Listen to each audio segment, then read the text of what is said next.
Hello, this is Ross Bliley from the podcast Pigskin Tales. This podcast is sponsored by Sterling Soap Company. With products sold throughout 41 locations around the globe, Sterling Soap Company has a unique assortment of products to choose from for your loved one for the holidays.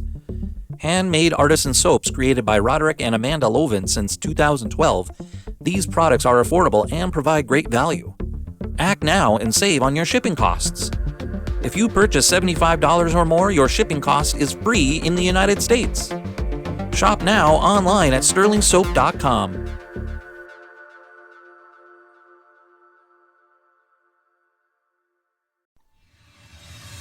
What's up, sports history fan? Dana Augusta here of the Historically Speaking Sports Podcast.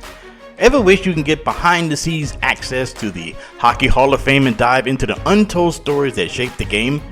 Then you need to check out Hockey Hall of Fame True Stories Part 2 by Eric Zweig. Eric's latest book is packed with wild, unexpected tales from epic rivalries and game-changing moments to quirky incidents like polo injuries and snowblower mishaps.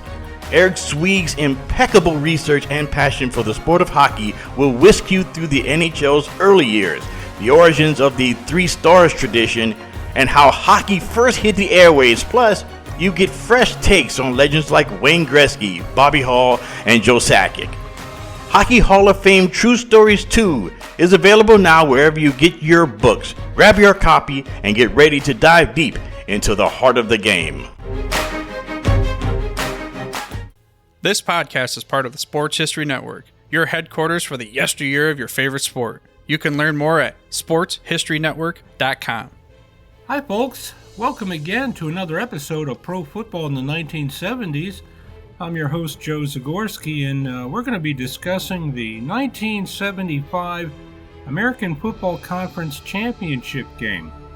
Now on January the 4th, 1976, the Oakland Raiders traveled into Three Rivers Stadium in Pittsburgh, Pennsylvania to take on the Pittsburgh Steelers for the championship of the American Football Conference. This game would mark the fourth of what would be 5 straight seasons where both teams would meet each other in the AFC playoffs. This particular contest would decide which team would advance to play in Super Bowl X. Now, Pittsburgh was the defending world champion going into this meeting with Oakland. The Steelers had one of their best seasons ever in 1975 as they posted an impressive 12-2 record. Their offense ranked as the 5th best in the league, and their defense was formidable as usual as they surrendered just 162 points, which was the second least number of points given up in the NFL that year.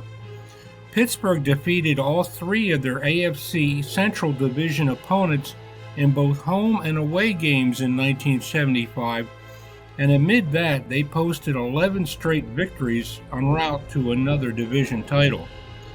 Oakland was still smarting from their loss to the Steelers in the previous year's AFC title game. In this contest, they hoped to make amends for that failure.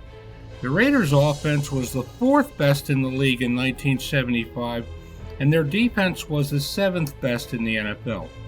Oakland earned an 11-3 record in 1975, largely due to their ability to make big plays in crucial situations.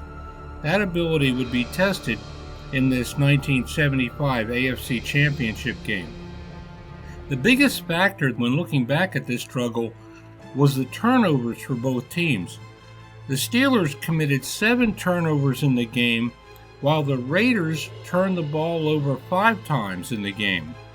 Hard hitting was the main cause for all those turnovers, but the slippery and rock-hard artificial surface at Three Rivers Stadium did not help matters when it came to securing the football. There were stories just prior to this contest that Pittsburgh's ground crew did not fasten the field tarp properly onto the field the night before the game. According to what the Raiders personnel claimed, the field tarp split sometime during the night, and the frost and moisture added to the icy surface, especially along the sidelines. The Steelers naturally denied that there were any nefarious doings when it came to the tarp, but the Raiders and their fans to this day believe that the tarp split on purpose in order to freeze sections of the field where Oakland's wide receivers would have the most difficulty in traversing. Whatever you believe regarding that bone of contention, the quarterback play from both teams was not the best in this game. Given that both Kenny Stabler of the Raiders and Terry Bradshaw of the Steelers are both Hall of Famers, fans might have expected more out of them. Stabler finished the game with 18 completions in 42 attempts, worth 246 yards and 1 touchdown. Bradshaw ended up completing 15 passes, worth 215 yards and 1 touchdown. Despite Bradshaw's 3 interceptions in the game, he completed 3 passes that were most needed. With his arm, Bradshaw helped lead the Steelers to a 16-7 fourth quarter advantage. Now, Oakland responded late in the contest as Stabler maneuvered his offense deep enough into Pittsburgh territory to get a 41-yard field goal from George Blanda, who was playing in what would be the final game of his extraordinary 26-year pro career.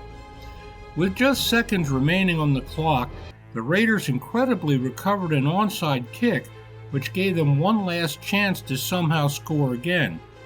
Ken Stabler's last-second bomb to wide receiver Cliff Branch was completed for 37 yards, but Branch was tackled 15 yards short of the Pittsburgh goal line. The Steelers prevailed 16-10. Now, the 1975 AFC Championship game will not be remembered for its outstanding play on either side, but it will be remembered as one of the hardest-hitting games of the 1970s in the NFL. If you would like to learn more about pro football during the 1970s, please check out my Facebook page, The NFL in the 1970s. And if you would like to learn more about sports history in general, check out the Sports History Network online. There are many different podcasters on the Sports History Network, and they discuss numerous sports and their histories. I promise that you won't be disappointed if you check out the Sports History Network. Now for our trivia question for today's episode.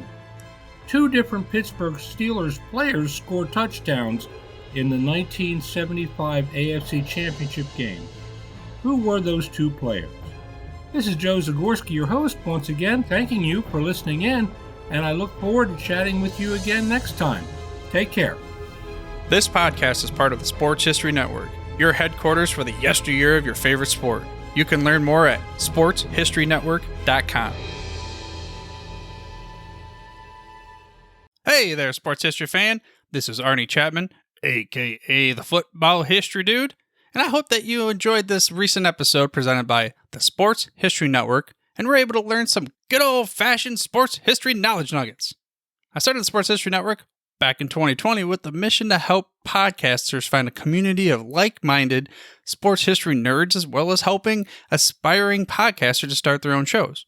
We have a little bit over 30 shows on the network right now covering all sorts of sports history, but as far as I'm concerned, we're just at the toothpick in the ocean moment, that can't even figure it out because there's so much more coming.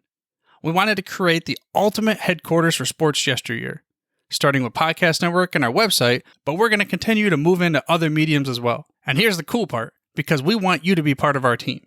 So if you're interested in starting your own podcast, or maybe being a guest on one of our shows, or who knows, maybe even writing an article for us over on the website, seriously, all you got to do is reach out to us on the contact page over at sportshistorynetwork.com. You can be as technologically savvy as a Neanderthal tapping on a stone trying to figure out this whole hieroglyphics thing back in the day. Again, it doesn't matter, because even if you don't understand the whole podcast space, we have a production team that can pretty much help you out with doing everything. All you got to do, head over to sportshistorynetwork.com, head to the contact page, fill it out. That message goes right to me, and I'll reach out to you as soon as I can. But for now, dude, I'm through if you're through.